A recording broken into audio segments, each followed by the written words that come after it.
கர்நாடகாவில் 3 பசங்க கொலை செய்யப்பட்டிருக்காங்க. அதுக்காக உரிய விசாரணை நடத்தணும்னு சொல்லிட்டு தமிழ்நாடு முதலமைச்சர் கோரிக்கை வச்சிருக்காங்க. ஆனால் இன்றைக்கு கர்நாடக முதலமைச்சர் கே சிவகுமார் உங்க வேலையை நீங்க பாருங்க, எங்க வேலையை நாங்க பாக்குறோம், குறைஞ்சபட்ச நாகரிகிறது எங்க நிர்வாகத்தில் தலையிடாம இருங்கன்னு ஒரு பதில் அளிச்சிருக்காங்க. கர்நாடகாவில் நடந்த சம்பவம் துயரமான சம்பவம். என்கொயரி அவங்க பண்ணிட்டு ரிப்போர்ட் கொடுக்கட்டும்.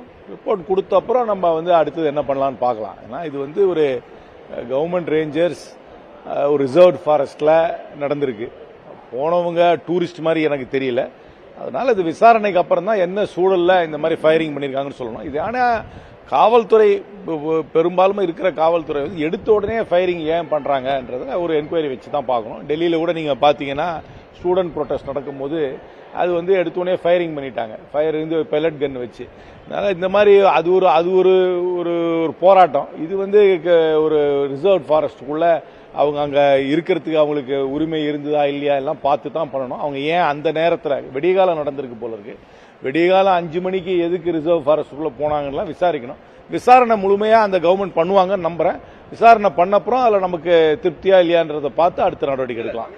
ஒரு கோரிக்கை தான் வைக்கிறாங்க, உரிய விசாரணை நடத்தணும்னு. அது இவர் உங்க வேலையை நீங்க பாருங்க, இல்ல அவர் தலையிடாதீங்கன்னு சொல்றதை எப்படி பாக்குறீங்க? இது மாநில சுயாட்சிக்கு எதிராக இருக்குன்னு சொல்லிட்டு பல்வேறு கட்சிகள் அந்த கவர்மெண்ட் என்ன கவர்மெண்ட் முதலமைச்சர் என்ன ஸ்டேட்மெண்ட் கொடுத்தாருன்னு எனக்கு சரியா தெரியல.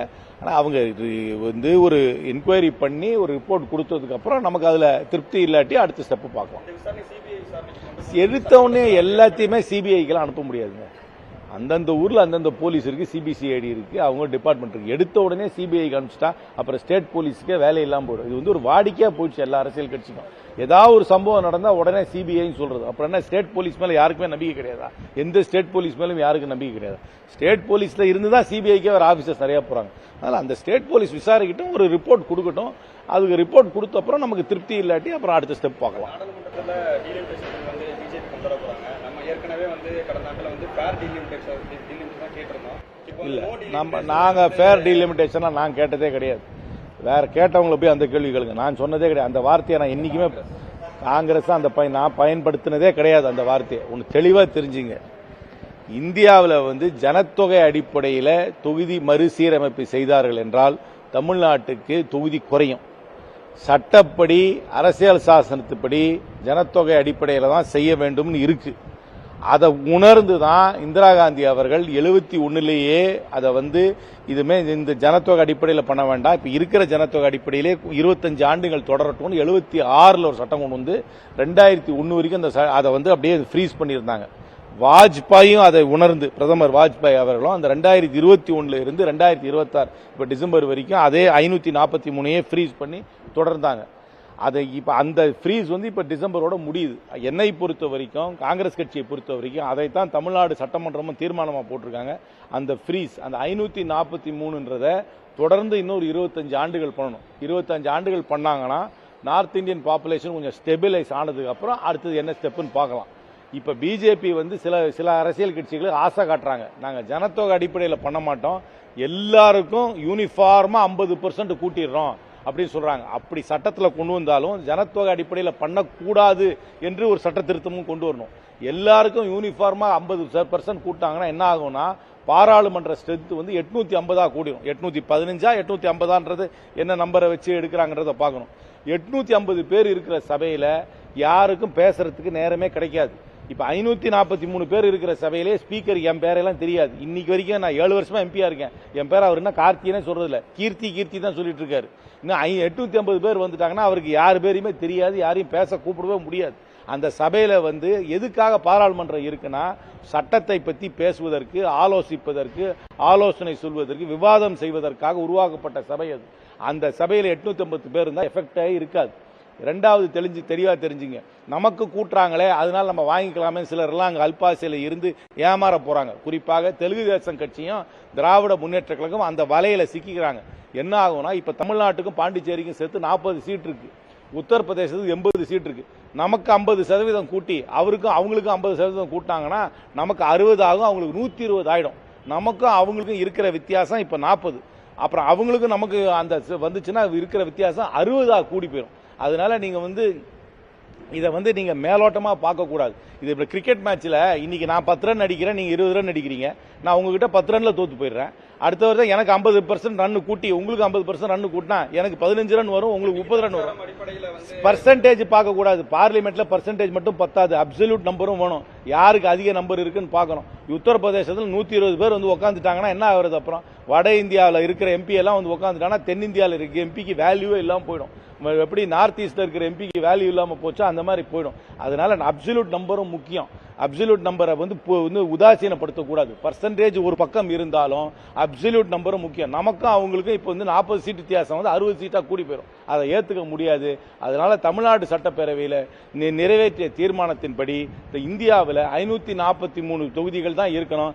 அந்த 543க்குள்ள 39 தமிழ்நாட்டுக்கு இருக்கணும் தான் எங்களுடைய நிலை. தமிழ்நாடு சட்டமன்றத்தில் பேசக்கூடிய சில அமைச்சர்கள் வந்து விஜய் வந்து பிஎம்ஆ வரணும் அப்படின்னு சொல்லி இன்னைக்கு கூட வந்து எல்லா கட்சியிலையுமே அந்த ஆசை உண்டுங்க. எல்லா கட்சியிலும் அந்த ஆசையை சொல்லிக்கலாம். ஆசைக்கெல்லாம் ஒன்றும் சட்டம் போட முடியாது. ஆசையோ கனவு காண்றதுக்கோ யாரும் சட்டம் போட முடியாது. அன்னைக்கு கூட கேள்விப்பட்டேன், நேற்று கூட ஒரு பேட்டி பார்த்தேன். அன்புமணி ராமதாஸ் 2031 தமிழ்நாட்டுக்கு முதலமைச்சராக சொல்லியிருக்காரு. ஆசைப்படலாம், யார் வேணா ஆசைப்படலாம். ஆனால் கடைசியில் வந்து தேர்தலில் வெற்றி, கட்சியோட எண்ணிக்கை, மெஜாரிட்டி இதுதான் தீர்மானிக்கும் யார் பிரதம மந்திரி. திமுக ஆட்சியில் வந்து கொலை, போதை கலாச்சாரம் இருந்துச்சுன்னு சொல்லி தாவேக்கா அரசு கடுமை விமர்சனம் பண்ணியிருந்தாங்க. அதே நேரத்தில் இந்த 100 நாள் ஆட்சியில் வந்து லாக்அப் டெத்தா இருக்கட்டும், அதே போல வந்து போதையினால வந்து கோவை மாணவர் கொலை செய்யப்பட்டது. இதுக்கு தெளிவாக சொல்லிங்க. நான் முன்னாடியே சொன்னேன், இதுக்கு எந்த அரசாங்கத்துக்கும் சம்பந்தம் கிடையாது. தனிநபர் ஆசாபாசத்துக்காக நடத்தப்படும் தாக்குதலை எந்த அரசாங்கத்தாலையும் தடுக்கவே முடியாது. நீங்களும் உங்க நண்பரும் பேசிட்டு இருக்கிறீங்க, யாரு கண்டா உங்களுக்கு ஆத்திரம் வந்து அவர் மேல பாட்டில் எடுத்து அடிச்சிட்டீங்கன்னா போலீஸ்காரன் தடுக்கவே முடியாது. ஆசாபாசத்துக்காக நடக்கும் குற்றங்களை எந்த அரசாங்கத்தாலையும் தடுக்க முடியாது. விசாரிக்கலாம், தண்டனை வாங்கி கொடுக்கலாம், அவ்வளவுதான் செய்யும். ஆனா லாக்அப் டெத் நடக்குதுன்னா அது போலீஸ் கலாச்சார பிரச்சனை. இது இந்த போலீஸ்ன்றது இந்தியாவில் இருக்கிற போலீஸ் இன்னொரு கொலோனியல் போலீஸாக நடக்குது. வெள்ளக்காரனால உருவாக்கப்பட்ட போலீஸ் மக்களை ஒடுக்க வேண்டும், பூட்ஸ் காலாக மிதிக்க வேண்டும் என்ற மனப்பான்மையோடு செயல்படுவதால் இதை நான் முன்னாடியே சொல்லியிருக்கேன். இந்த அரசாங்கத்தில் எடப்பாடி பழனிசாமி அரசாங்கத்தில் சொல்லிட்டு இருக்கேன், போலீஸ்க்கு ரீட்ரைனிங் கொடுக்கணும். கான்ஸ்டபிள்ல இருந்து டிஜிபி வரைக்கும் எல்லாரும் ரீட்ரைனிங் போய் சைக்கலாஜிக்கல் ட்ரைனிங் போய் அடிச்சு தான் ஒருத்தனை விசாரிக்கணும்னு அவசியம் கிடையாது. கேள்வி கேட்டே விசாரிக்கலாம். அந்த டெக்னிக்கெல்லாம் கத்துக்கணும், ரீட்ரைனிங் வரும். அதனால இந்த அரசாங்கத்து மேல நான் குற்றம் சொல்லவே மாட்டேன். அதே மேல முன்னாடி இருந்த அரசாங்கத்து மேல நான் குற்றம் சொல்ல மாட்டேன். இது ஒரு போலீஸ் கலாச்சார பிரச்சனை. ரொம்ப சீக்கிரம் இதை பத்தி சொல்றதுக்கு ரொம்ப சீக்கிரம். என்னை பொறுத்த வரைக்கும் 1 வருஷம் போனதுக்கு அப்புறம் தான் நான் என்னுடைய கருத்தே சொல்லலான் இருக்கேன். 100 நாள்ல எல்லாம் ஒன்னும் தீர்ப்பால ஒன்னும் சொல்லவே முடியாது. இப்ப அந்த வந்தே மாதர பாடலுக்கு வந்து அவமதிச்சிட்டாங்க அப்படின்னு சொல்லிட்டு பாஜக வந்து கண்டிப்பா போராட்டம். இந்த வந்தே மாதரத்தோட சரித்திரத்தை புரிஞ்சுக்கணும். நீங்க முதல்ல 1937 காங்கிரஸ் உடைய காரிய கமிட்டி, அந்த காலத்தில் காங்கிரஸ் கட்சி மட்டும் தான் இருந்தது. காங்கிரஸ் கட்சியோட காரிய கமிட்டி தான் இந்தியாவுக்கு பாராளுமன்ற மாதிரி. அது அந்த காங்கிரஸ் கட்சி காரிய கமிட்டியில் மகாத்மா காந்தி அவர்கள், ஜவஹர்லால் நேரு, சர்தார் வல்லபாய் பட்டேல், அதுக்கப்புறம் சுபாஷ் சந்திர போஸ் எல்லாரும் கூடி என்ன முடிவெடுத்தாங்கன்னா 2 பேராகிராஃப் பாடினா போதும், இதை எல்லாரும் ஏத்துக்குவாங்க, எல்லா மொழி மக்களும் ஏத்துக்குவாங்க, எல்லா இன மக்களும் ஏத்துக்குவாங்க, இந்தியாவில் எல்லாரும் பொதுவாக இருப்பாங்க சொல்லி 1937 இந்த போன வாரம் வரைக்கும் 2 ஸ்டாண்ட்ஸா தான் பாடணும்.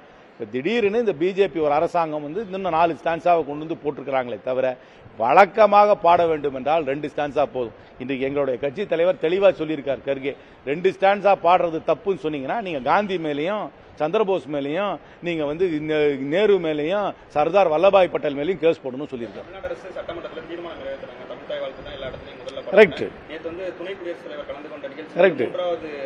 தப்பு. தமிழ்நாட்டில் நிகழ்ச்சி நடந்தால் தமிழ் தாய் வாழ்த்தை முதல்ல பாட வேண்டும் என்பதுதான் மரபு. அதைத்தான் பின்பற்ற வேண்டும். அதை வந்து அவங்க பின்பற்றாமல் இருந்தாங்கனாக்க அது வந்து என்னை பொறுத்தவரைக்கும் மரபை மீறி நடக்கிற செயலாக தான் பார்ப்பேன். ஆனா ஒன்னு தெளிவா தெரிஞ்சுக்க, நாட்டில் நிறைய பிரச்சனை இருக்கு. திருநாய் இன்னும் கடிச்சுக்கிட்டே இருக்கு. இன்னும் நிறைய பேர் ஆக்சிடென்ட்ல சாவறான். அதை பத்தியெல்லாம் பேசுவோம். என்ன பாட்டு பாடலாம், என்ன பாட்டு பாட வேண்டாம்ன்றது நம்ம சைட் ட்ராக் ஆகிட்டே போறோம். நம்மளுடைய அரசியல் விவாதமே அடித்தட்டு மக்களுடைய அன்றாட வாழ்க்கை பிரச்சனையை பேசாமல் ஏதோ சைட் ட்ராக் ஆகி சில விஷயங்களுக்கு சைட் ட்ராக் ஆகிற மாதிரி எனக்கு படுது. விவாதம் நீங்களும் பத்திரிகையாளர்களும் அன்றாட மக்களுடைய பிரச்சனை தீருதான்றதுக்கு கவனம் செலுத்த வேண்டும் கேட்டுக்கிறேன்.